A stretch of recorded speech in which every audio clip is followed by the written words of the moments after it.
माननीय शरदचंद्रजी पवार साहेबांची भेट घेतली। खरं तर 83 वर्षाचा योद्धा, कुस्तीवर प्रेम करणारा योद्धा, आणि मी पण कुस्तीवर प्रेम करणारा आहे। त्यामुळं सध्या जे वातावरण आहे देशामध्ये त्या दृष्टीने हिंद केसरी घेण्याचा विचार आहे। त्या दृष्टीने साहेबांची भेट घेतली। हो, मी इच्छुक आहे ना। मी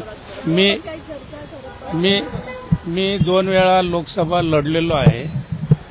2009ला मी सेना भाजपचा उमेदवार म्हणून लढलोय। 2014ला मी अपक्ष लढलेलो आहे। त्यावेळी नरेंद्र मोदी साहेबांच्या लाटेमध्ये मला देशातील 2 क्रमांकाची मतं मिळालेली आहेत। 19ला देखील मी फॉर्म भरला होता, परंतु मला त्यावेळी